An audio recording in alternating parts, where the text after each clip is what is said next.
Samyutta Nikaya, SN. Translated by Bhikkhu Sujato. Suttacentral.net. 024, SN.9.1-SN.9.14. Linked Discourses 9. 1 in the Woods. 9 Vanasamyutta the Forest SN.9.1. Seclusion. So I have heard. At one time one of the mendicants was staying in the land of the Kosalans in a certain forest grove. Now at that time that mendicant, during their day's meditation, was thinking bad, unskillful thoughts to do with the lay life. The deity haunting that forest had compassion for that mendicant, and wanted what's best for them. So they approached that mendicant wanting to stir them up, and addressed them in verse. You entered the woods desiring seclusion. Yet your mind wanders off to outward things. As a person, you should dispel the desire for people. Then you'll be happy, free of greed. Mindful, give up discontent, let us remind you of the way of the good. The dusty abyss is so hard to cross, don't let sensual dust drag you down. Just as a bird strewn with dirt sheds that clingy dust with a shake. So too, an energetic, mindful mendicant sheds that clingy dust with a shake. Impelled by that deity, that mendicant was struck with a sense of urgency. SN.9.2 Getting up at one time one of the mendicants was staying in the land of the Kosalans in a certain forest grove. Now at that time that mendicant fell asleep during the day's meditation. The deity haunting that forest had compassion for that mendicant, and wanted what's best for them. So they approached that mendicant wanting to stir them up, and addressed them in verse. Get up, mendicant. Why lie down? What's the point in your sleeping? What slumber can there be for those afflicted? Injured, pierced by an arrow? You should amplify the faith that led you to go forth from the home life to homelessness. Don't fall under the sway of slumber. Sensual pleasures are impermanent and unstable. But idiots still fall for them. Among those who are bound, they're free and unattached. Why bother or renunciate? By removing desire and greed. By going beyond ignorance. That knowledge has been perfectly cleansed. Why bother or renunciate? By breaking ignorance with knowledge. By the ending of defilements. They're sorrowless, unstressed. Why bother or renunciate? Energetic, resolute. Always staunchly vigorous. Aspiring to extinguishment. Why bother or renunciate? SN.9.3 with Kisapagata. At one time Venerable Kisapagata was staying in the land of the Kosalans in a certain forest grove. Now at that time Venerable Kisapagata, having withdrawn for his day's meditation, tried to advise a tribal hunter. Then the deity haunting that forest approached Kisapagata wanting to stir him up, and recited these verses. A tribal hunter wandering the rugged hills is unintelligent, unthinking. It's a waste of time to advise him. This mendicant seems to me like an idiot. The tribal hunter listens without understanding. He looks without seeing. Though the teaching is spoken, the fool doesn't get it. Even if you lit 10 lamps and brought them to him, Kasapa, he wouldn't see anything. For he has no eyes to see. Impelled by that deity, Venerable Kisapagata was struck with a sense of urgency. SN.9.4 Several mendicants set out wandering. At one time several mendicants were staying in the land of the Kosalans in a certain forest grove. Then after completing the 3 months of the rainy season residence, those mendicants set out wandering. Not seeing those mendicants, the deity haunting that forest cried. And on that occasion they recited this verse. Seeing so many vacated seats today, it seems to me that they must have become dissatisfied. They were so learned, such brilliant speakers. Where have these disciples of Gautama gone? When they had spoken, another deity replied with this verse. They've gone to Magadha, they've gone to Kosala. And some are in the Vajjan lands. Like deer that wander free of ties. The mendicants live with no abode. SN.9.5 with Ananda. At one time Venerable Ananda was staying in the land of the Kosa lands in a certain forest grove. Now at that time Ananda was spending too much time informing the lay people. Then the deity haunting that forest had compassion for Ananda, wanting what's best for him. So they approached him wanting to stir him up, and recited these verses. You've left for the jungle, the root of a tree. With quenching in your heart. Practice absorption, Gautama, don't be negligent. What is this hullabaloo to you? Impelled by that deity, Venerable Ananda was struck with a sense of urgency. SN.9.6 With Anuruddha. At one time Venerable Anuruddha was staying in the land of the Kosa lands in a certain forest grove. Then a certain deity of the company of the 33 named Penelope had been Anuruddha's partner in a former life. She went up to Anuruddha, and recited these verses. Set your heart there, where you used to live, among the gods of the 33, whose every desire is granted. At the fore of a retinue of divine maidens, you'll shine. Divine maidens are in a sorry state, stuck in self-identity. And those beings too are in a sorry state, who are attached to divine maidens. They don't know pleasure, who don't see the garden of delight. It's the abode of lordly gods, the glorious host of 30. Fool, don't you understand the saying of the perfected ones? All conditions are impermanent. Their nature is to rise and fall. Having arisen, they cease. Their stilling is true bliss. Penelope, weaver of the web. Now there are no future lives in the hosts of gods. Transmigration through births is finished. Now there is no further existence. SN.9.7 With Nagadatta. At one time Venerable Nagadatta was staying in the land of the Kosa lands in a certain forest grove. Now at that time Venerable Nagadatta had been entering the village too early and returning late in the day. Then the deity haunting that forest had compassion for Nagadatta, wanting what's best for him. So they approached him wanting to stir him up, and recited these verses. Entering too early, and returning after spending too much of the day.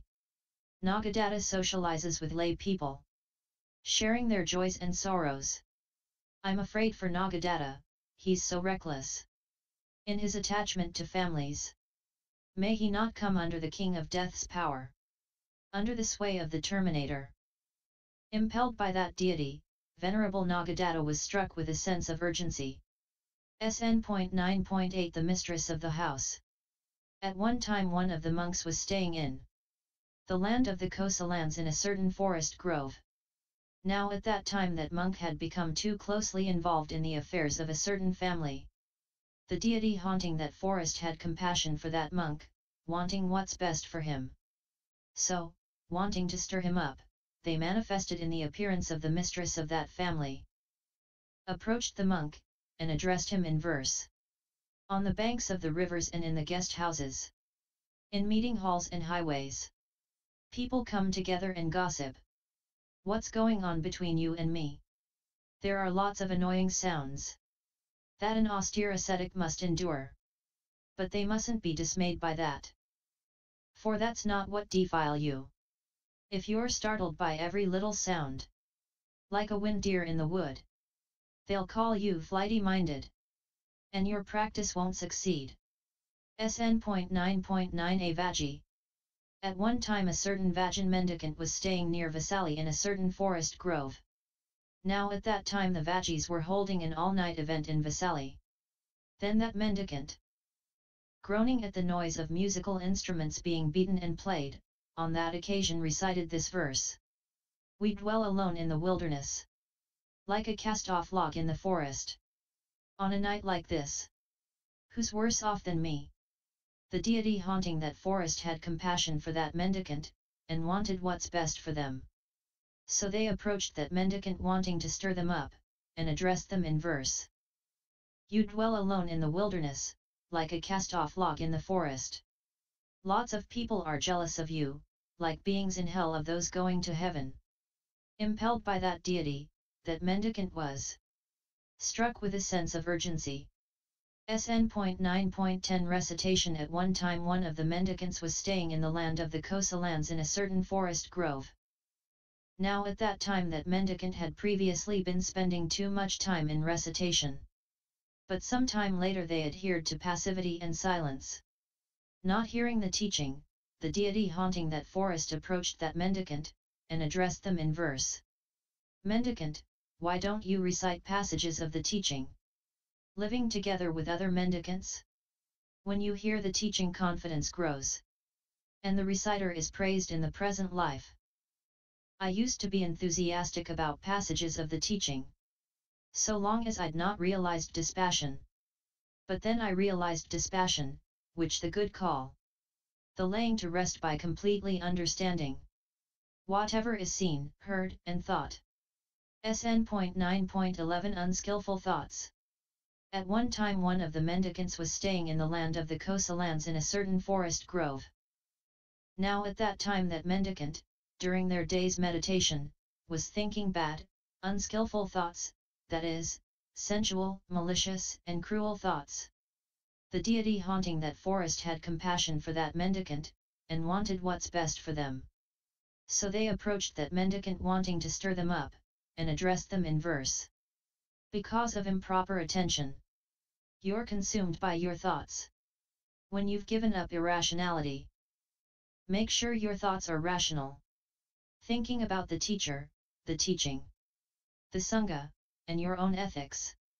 You'll find gladness, and rapture and bliss as well, no doubt. And when you're full of joy, you'll make an end to suffering. Impelled by that deity, that mendicant was struck with a sense of urgency. SN.9.12 Midday. At one time one of the mendicants was staying in the land of the Kosa lands in a certain forest grove. The deity haunting that forest approached that mendicant and recited this verse in their presence.